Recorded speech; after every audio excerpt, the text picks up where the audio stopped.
Mas Ridwan Kamil kayaknya kurang bisa diterima oleh masyarakat Jakarta karena berbagai macam blunder ya pernyataannya. Sebagian orang mulai melihat bahwa ini ya persiapan Gibran untuk nanti tahun 2009. Iya, pasti.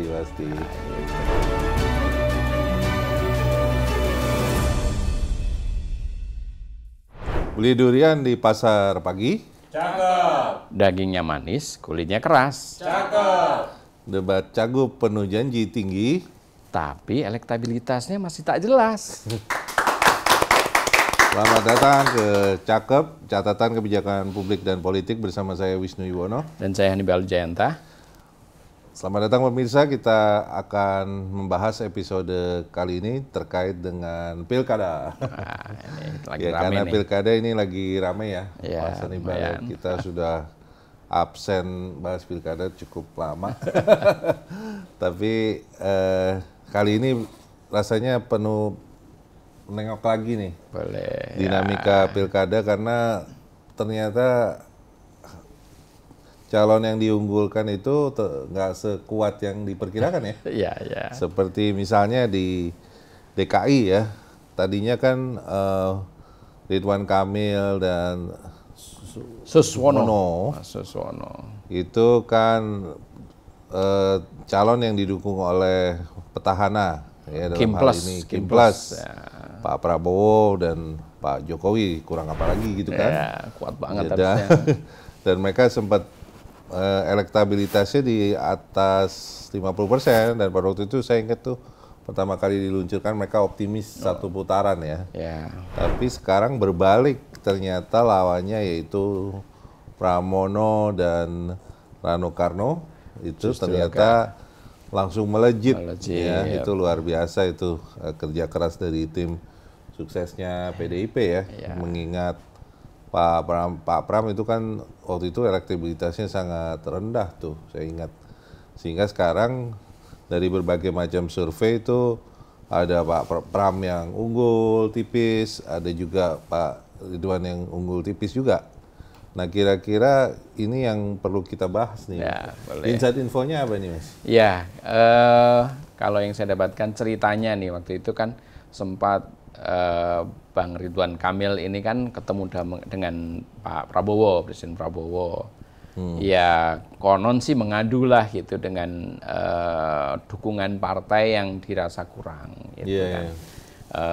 Jadi istilahnya kok kenapa nih partai-partai matiin mesin gitu. Jadi nggak jalan gitu kan. Makanya sempat waktu itu Pak Prabowo memanggil beberapa ketua partai untuk membahas tentang pilkada di DKI. Yang saya dengar seperti itu, datang waktu itu kan ada Pak Surya Paloh, ada Muhaimin, kemudian dari Golkar ada kalau saya Pak Balili nggak ada, tapi ada yang lain yang menggantikan. Terus kemudian ada dari PKS dan beberapa partai yang lain lah gitu. Nah intinya konon Mas atau Bang Ridwan Kamil ini perlu dukungan yang lebih jelas dari partai-partai yang lain. Nah sementara partai-partai lain tuh memang ya misalnya agak nggak terlalu bersemangat gitu. Dan apalagi kan sudah kemarin yang menjadi wakil gubernur kan PKS. Iya. Mereka mengharapkan udahlah PKS saja yang jalan kan udah cukup kan, katanya di Jakarta kan pendukung PKS lebih banyak gitu. Nah, begitu konon seperti itu dan ada pembicaraan yang lain seperti itu tapi masih belum jelas dan waktu itu kemudian dari sehari setelah dari Pak Prabowo, Bang Ridwan Kamil ini kemudian ke Solo bertemu dengan Pak Jokowi dan juga minta dukungan juga untuk menyukseskan pilkada di DKI karena kan Bang Ridwan ini ya memang yang mendorong waktu itu karena memang Pak Jokowi kan sehingga ya berharap dukungan Pak Jokowi masih tetap berlanjut kan di pilkada ini. Nah, tapi ya justru dengan bertemu dengan Pak Prabowo itu, dengan Pak Jokowi itu yang kelihatannya justru membuat para para pemilih ini justru loh ngapain harus ke Pak Jokowi gitu kan. Jadi itu konon yang juga agak mempengaruhi grafik elektabilitas dia gitu. Karena ngapain harus ketemu Pak Jokowi lagi. Nah itu yang kemudian menarik minggu lalu. Sebenarnya nggak hanya Bang Ridwan Kamil, tapi juga Mas Pram juga apa ya istilahnya berharap Mas Anies bisa mendukung mereka gitu kan. Ini lucu juga. Ini gitu. menarik juga ya pemirsa. Jadi dari yang disampaikan Mas Hannibal ya, ternyata memang dukungan dari Pak Jokowi dan Pak Prabowo itu nggak menjamin juga ya dalam pilkada ini gitu kan. Mereka mencoba mereplikasi strategi Pilpres kemarin, cuman sepertinya tidak berhasil. Tapi juga yang paling penting menurut saya Mas Hannibal yaitu performa kandidat itu sendiri. Mas Ridwan Kamil kayaknya kurang bisa diterima oleh masyarakat Jakarta, karena berbagai macam blunder ya pernyataannya. Ya, betul. Nah ada juga yang mirip-mirip dengan kondisi ini setelah bertemu dengan Pak Prabowo dan Pak Jokowi, tapi justru malah kelihatannya elektabilitas juga agak turun, yaitu di Jawa Tengah. Jawa Tengah ya. Pak Ahmad Lutfi itu kan ya yang didukung oleh Kim Plus dan juga termasuk juga Pak Jokowi kan. Nah minggu lalu ada tiba-tiba muncul ada statement dukungan dari Pak Prabowo untuk memilih pasangan Pak Lutfi dengan Gus Taj gitu kan. Dan kemudian muncul juga bahwa itu ternyata setelah pertemuan dengan Pak Jokowi dan kemudian ada scene-scene yang menggambarkan bahwa ada percakapan dan pertemuan antara Pak Prabowo Pak Jokowi dan kemudian pada dua calon ini. Dan itu justru kemudian membuat tanggapan masyarakat secara umum jadi agak negatif gitu. Ngapain sih harus ada dukungan-dukungan seperti itu, apalagi kan Pak Prabowo waktu itu kan sempat berpidato bahwa ya presiden itu untuk seluruh rakyat, tidak hanya pada partainya gitu kan. Nah sementara ini kok Pak Prabowo bikin statement untuk mendukung salah satu paslon gitu kan. Memang ada jawaban atau penjelasan bahwa Pak Prabowo itu kan ketua umum partai. Iya benar, tapi apa nggak lebih baik itu kalau ini kan beliau sudah jadi presiden. Biarlah misalnya Pak Dasko atau Mas Muzani kan yang statement kan menurut saya lebih arif lah gitu. Nah itulah kemudian kalau kita lihat juga di Jawa Tengah kan terjadi penurunan konon dari elektabilitas Pak Lutfi. Di samping memang kalau yang saya dengar ada paling tidak ada dua partai yang kakinya pindah gitu. Satu kaki pindah ke pasangan Mas Rembo. Mas Rembo itu julukan untuk mantan Panglima TNI Pak Andika Perkasa. Pun bodohnya kekar, luar biasa gitu. Udah binaraga tingkat nasional atau global pun kalah tuh kayaknya. Ya itu konon begitu. Jadi dua partai yang diindikasi pindah ke dukungan ke Mas Andika dan juga ada FKPPI yang juga disebut-sebut juga kan sebagai sesama anak tentara itu pada pindah ke situ semua. Padahal selama ini kan ke Golkar gitu. Jadi ya menarik tadi yang disampaikan oleh Mas Hannibal ya. Jadi memang pada akhirnya tergantung pada performa kandidat itu juga ya. Betul. Karena dalam kasus Pak Ridwan Kamil kan banyak pernyataan yang dianggap blunder, misalnya dia mengusulkan soal gym di terminal gitu ya. Nah itu gimana itu visibility-nya gitu kan. Kemudian juga rekam jejak wali kotanya tuh mulai dibongkar tuh yang soal alat parkiran yang biayanya sangat mahal tapi ternyata tidak berfungsi, mangkrak. Nah itu menarik karena kan kita ketahui bahwa masih ternyata kekecewaan masyarakat Jawa Barat ke Pak Ridwan Kamil juga diwujudkan karena merasa ditinggalkan kali ya. Dan mereka kan kebanyakan dari kalangan kampus sehingga komunikasinya bisa tepat sasaran. Kemudian juga di Pak Lutfi ini kan menarik dalam arti bahwa beliau juga pada awalnya surveinya sangat tinggi kan, sampai mencapai 50%, tapi sekarang juga berbalap-balapan dengan Pak Andika gitu. Jadi tadi yang disampaikan oleh Mas Hannibal mengandalkan popularitas Pak Jokowi di Jawa Tengah itu ternyata tidak cukup gitu kan, karena ya kalau kita lihat juga dari segi dalam berdebat juga kurang menonjol ya. Pada waktu Pak Andika berhadapan dengan Pak Lutfi ya pada waktu itu kan. Jadi itu mungkin salah satu faktor yang menyebabkan Pak Lutfi elektabilitasnya turun gitu, dan juga ya komunikasi politik cerdas dari PDIP gitu kan, lebih baik memilih Rambo daripada Sambo. Nah Rambo kan tokoh hero Amerika, sedangkan Sambo kita tahu polisi yang terkena masalah gitu. Nah itu saya rasa cukup efektif ya, sehingga akhirnya elektabilitas Pak Andika walaupun mungkin dari segi logistik kurang kali ya. Tapi kita lihat ya agak inilah militansi PDIP kalau di Jawa Tengah inilah ya, boleh bisa diandalkan.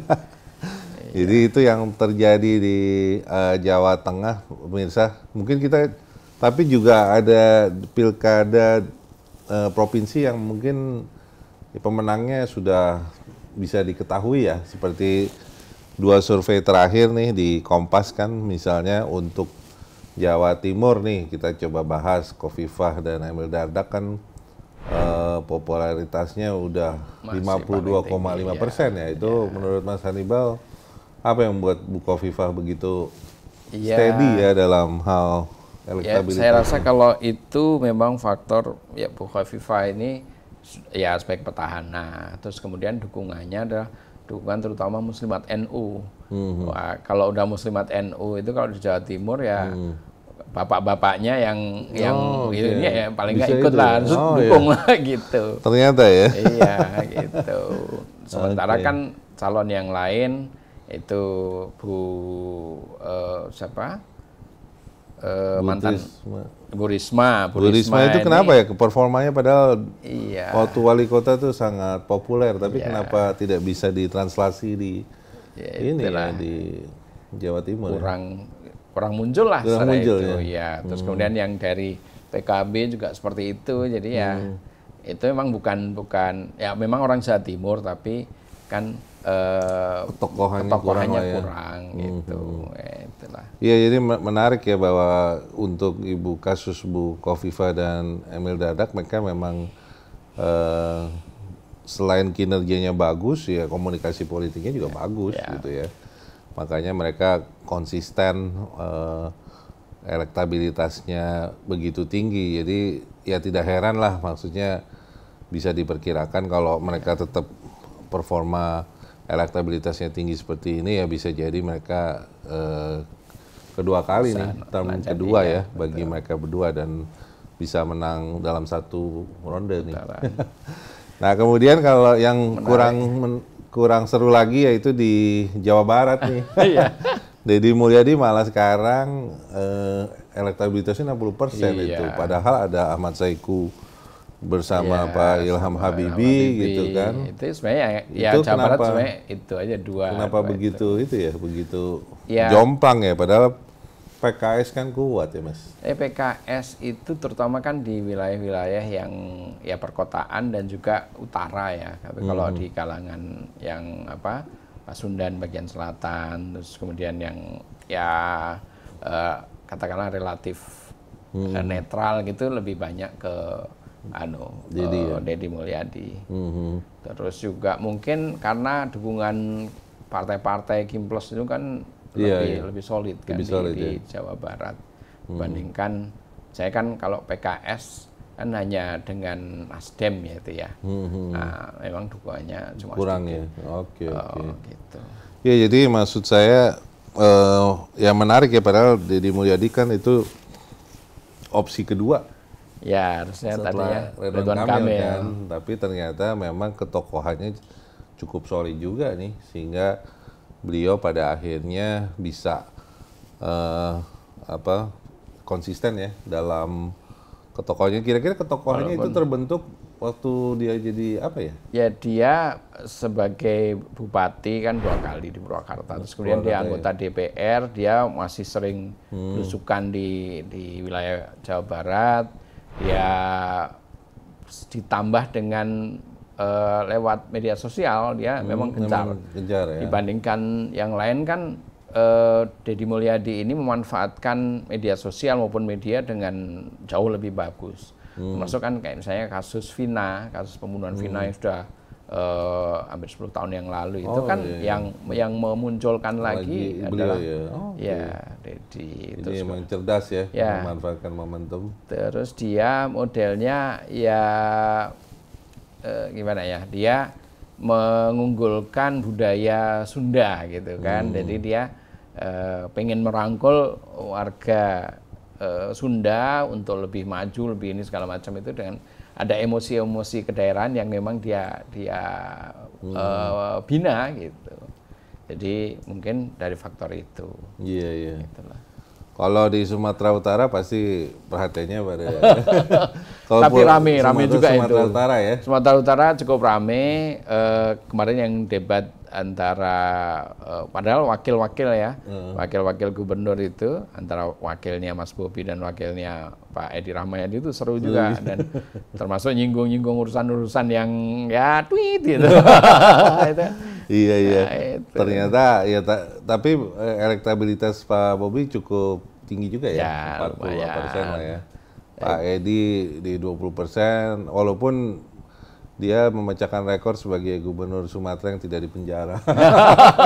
Karena pasti gubernur Sumatera Utara sebelumnya udah pasti dipenjara kan, banyak kasus, saking begitu banyak kasus korupsinya ya di Sumatera Utara. Jadi ini merupakan kursi yang sangat panas nih di Sumatera Utara kalau tidak hati-hati ya.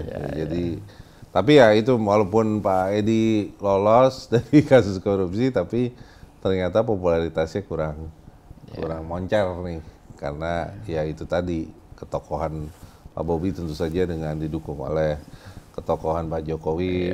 Dongkraknya gede banget itu. Wah, gitu. Iya makanya. Ya ada isu juga partai coklat bermain gitu di sana gitu, tapi ini masih isu ya. Tapi ya menarik juga kan ada kritik terhadap peranan polisi ya, tapi di satu sisi di Sumatera Utara dianggap bisa gitu ya, tetapi kok di Jawa Tengahnya malah Jawa Tengah agak tidak seperti yang diharapkan. Padahal itu bekas Kapolda ya, segala macam itu dinamika di lapangannya kenapa bisa berbeda begitu ya, Mas Hannibal? Ada yang bisa mungkin itu tadi karena lawannya itu mantan Panglima TNI.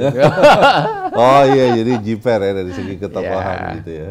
Jadi bisa mengimbangi lah ya melalui jaringan militernya gitu. Ya bisa jadi itu seperti itu. Saya rasa untuk pilkada kita sudah bisa selesaikan ya, tapi sekarang kita coba membahas hal-hal yang ini ya, up to date di pemerintahan kita nih. Sepertinya kalau kita lihat ini sudah berapa hari nih? Udah sejak dilantik. Sudah 3 minggu ya? 3 minggu ya, setelah dilantik ya. Dan sepertinya yang seperti kita duga sebelumnya, yaitu rata-rata masih gagap-gagap ya. Gagap semua. Walaupun dari segi statement pasti semua memberikan janji yang manis-manis ya. Apalagi kita lihat kan banyak interview yang dilakukan one on one pada para menteri baru, kemudian rapat dengar pendapat dengan DPR gitu ya, memperkenalkan menteri baru. Tapi ya itu tadi rata-rata mereka sama di agendanya, yaitu mengkomunikasikan bahwa mereka akan ada struktur baru di kementeriannya masing-masing gitu. Dan ternyata memang pada akhirnya dalam struktur baru itu kalau kita akumulasi jumlah dirjen dan jumlah direktur itu jadinya membengkak sekali ya. Apalagi yang dipecah-pecah itu kan, yang dari satu kementerian menjadi 3 kementerian itu, waduh. Itu makanya, jadi sekarang mulai di atas kertas sebenarnya sudah banyak posisi lowong nih untuk eselon 1, eselon 2, tetapi ya itu lagi bahwa ternyata ada prosedur birokrasi yang harus dilalui yang tidak mudah. Betul. Jadi walaupun udah ada Perpresnya yang kita udah lihat ya, pemirsa beberapa mungkin seminggu yang lalu atau 2 minggu yang lalu, tetapi yang langkah yang penting berikutnya adalah pengisian personel nih. Dan saya kayaknya baru baca yang terisi baru Menkum, Menteri Hukum. Ya, yang baru dilantik benar-benar baru ya, terutama dari menteri yang dipecah. ya. Kalau Kementerian Keuangan kan mudah karena mereka tidak ada perubahan struktur. Paling ada kemarin ada tambahan 2 katanya ya di Dirjen. Tapi dari misalnya dari badan menjadi direktur jenderal, dari apa namanya yang intelijen dan segala macam itu ya, gitu jadi ya, jadi Dirjen. Jadi ya maksudnya mereka tidak perlu melakukan perubahan struktur gitu. Tapi yang dipecah-pecah ini masih belum terdengar kabarnya nih mengenai siapa dirjennya, direkturnya gitu. Dan pasti ini akan merupakan pekerjaan rumah besar. Mungkin dan termasuk yang di banyak kementerian itu mau jadi dirjen apa saja juga belum tersuarakan kan, apa saja, terus kemudian calon-calonnya siapa belum. Iya, Jadi, nah yang paling repot adalah yang tadi itu yang kementerian-kementerian baru itu kan belum ada anggaran. Itu yang sampai sekarang nggak bisa ngapa-ngapain karena nggak ada duitnya. Iya benar-benar. Bahkan ada juga yang lembaga sebenarnya nggak ada masalah, nggak dari sisi ini anggaran sudah disiapkan, tapi ya karena beberapa pejabatnya jadi nggak ada ya susah untuk bergerak. Istilahnya sekarang ini semua lagi nunggu Mas Bowo pulang dari luar negeri ini, padahal kan masih sampai kalau saya akhir minggu ini ada kan. KTT APEC di Peru kan? Iya betul. Setelah APEC baru bisa pulang. Jadi ya lumayan juga itu menunggu situasi. Iya, jadi anggaran itu selama belum ada alokasinya itu sangat menimbulkan komplikasi ya.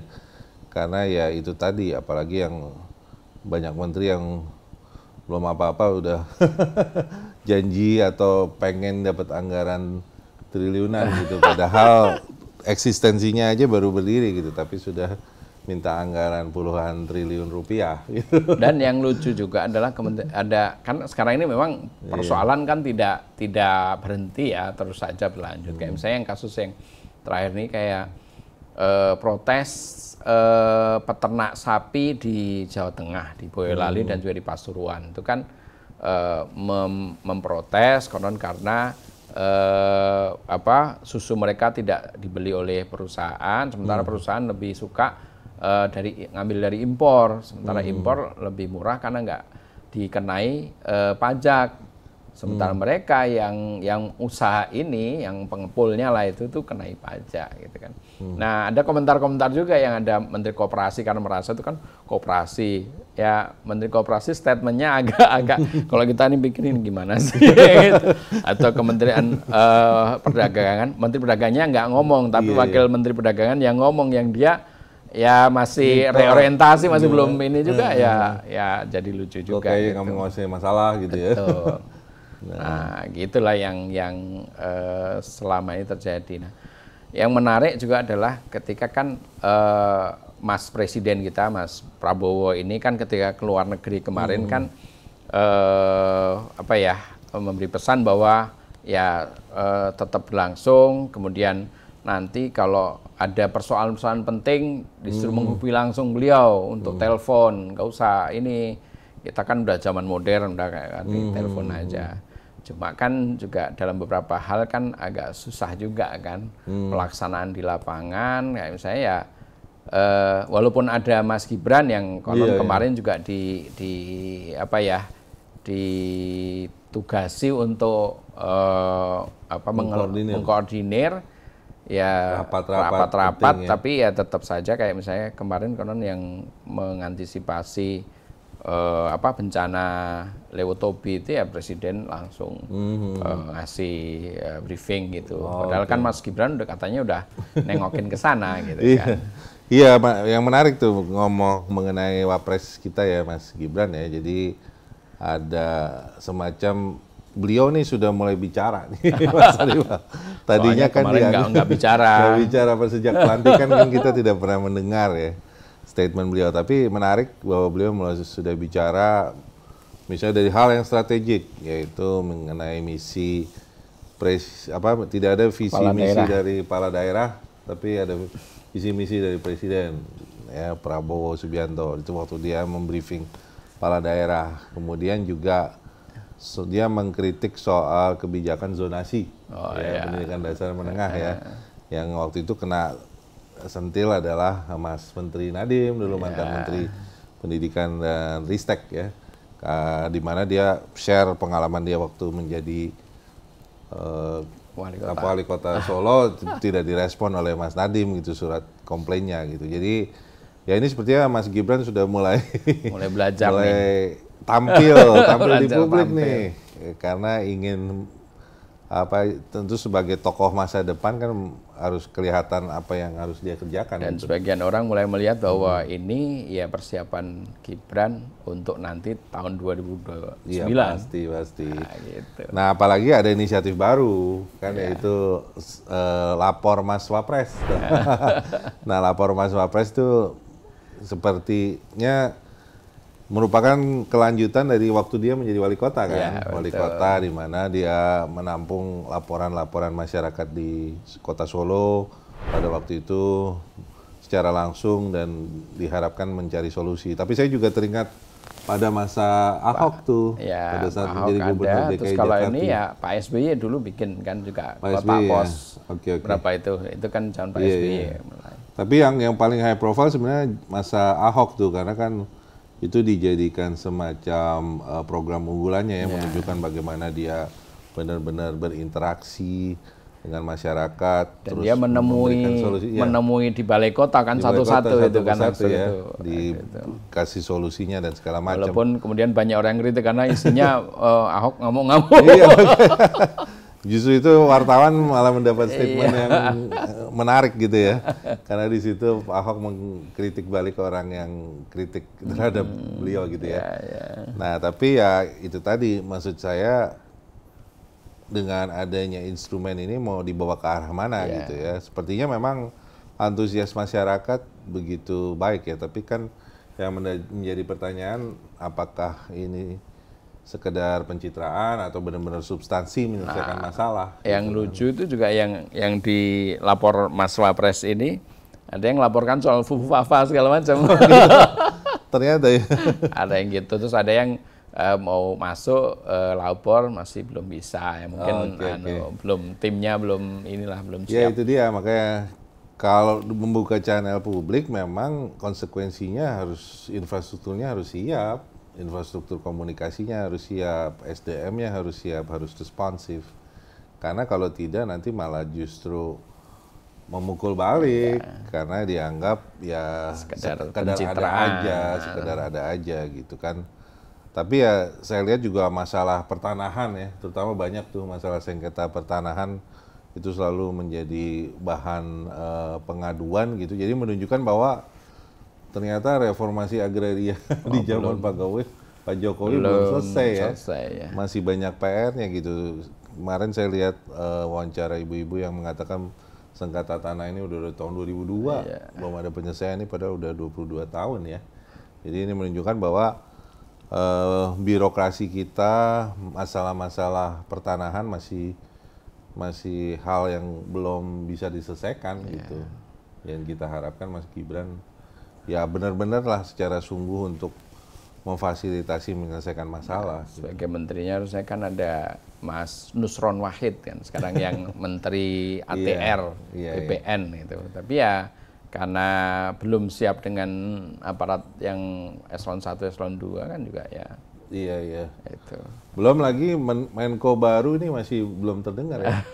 Menko dengan nomenklatur baru ya. Ada Menko yang tadi hari ini tiba-tiba berkunjung ke RSCM menemui korban pinjol. Itu agak lucu juga ini. Menko apa ini? Menko apa ya, Mas Muhaimin itu Menko apa itu ya? Namanya sampai lupa saya. Pokoknya bukan BPKN. Iya, menarik juga. Jadi dengan Menko baru ini kan mereka juga harus mencari ceruknya nih, otoritasnya, karena kan Menko yang kita kenal kan ya Menko perekonomian, Menko politik, Menko maritim, ya, investasi gitu kan. Tapi dengan adanya Menko baru ini seperti Pak AHY, kemudian Pak Budi Gunawan. Nah itu kalau Pak Budi Gunawan mungkin udah beberapa hari ini udah bekerja keras tuh kan, urusan judi online itu kan jadi tanggung jawab dia. Dia rapat-rapat di Kementerian Polkam itu kan salah satunya juga membahas tentang judi online.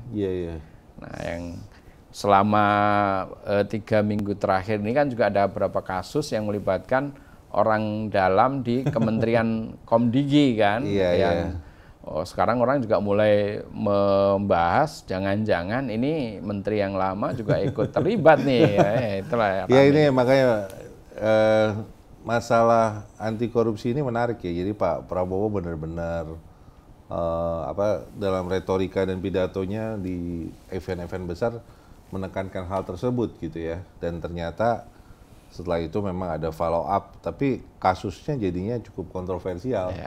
Seperti yang judi online ini kan memang kita akui bahwa judi online merupakan masalah yang mengganggu kehidupan masyarakat. Ya, di mana masyarakat jadi teradiksi, kemudian terlibat hutang dan segala macam gitu. Kalau nggak salah Ketua PPATK saya bilang itu ada 94.000 aparat polisi dan tentara yang terlibat dalam judo. Kemudian itu. Di para pegawai negeri, terus kemudian swasta segala macam juga sampai ratusan ribu gitu. Iya. Jadi ya itu tadi. Tapi ya itu tadi, begitu ditelusuri ternyata malah tokohnya orang dekat dari menteri yang dahulu. Nah ini kan jadi sebuah masalah yang baru ya, sampai Bu Metia Hafidnya menitikkan air mata tuh. Tapi kalau ini terbongkar dan kemudian bisa diselesaikan, sebenarnya bagi Pak Prabowo, bagi pemerintah yang baru tuh sangat bagus, sangat positif gitu. Tapi kalau tidak tegas atau terlihat justru ada kompromi baru, ada kompromi baru, wah itu pasti akan merusak kredibilitas dari pemerintah ya. Dan ya itu juga kemudian ada kasus yang dianggap muatan politisnya besar, yaitu kasus yang melibatkan Menteri Perdagangan Tom Lembong yang soal impor gula ya. Impor gula. Nah itu kenapa menteri-menteri lain yang mengimpor gula tidak justru lebih banyak, malah tidak dituntut gitu ya. Nah ini kan berarti memang ya oke, bagus ada upaya korupsi, pemberantasan korupsi. Tapi ya itu masih ada pertanyaan-pertanyaan dari publik yang perlu diklarifikasi. Jangan sampai kemudian kelihatan tebang pilih gitu kan. Tebang pilih, ada politisasi, atau pada akhirnya malah melindungi tokoh di balik layar yang merupakan otaknya gitu kan. Itu kan biasanya yang terjadi selama itu begitu ya Mas Hannibal selama meliput berita selama ini. Yang sudah berkali-kali diperiksa, berkali-kali udah kita ini sebentar lagi tersangka, nggak jadi. Ternyata nggak jadi ya. Padahal dia otaknya gitu ya, diduga otaknya. Oke, saya rasa sudah banyak yang kita bahas pemirsa di episode kali ini, dari pilkada sehingga isu-isu mutakhir ya, terkait dengan pemerintah di bawah pimpinan Prabowo.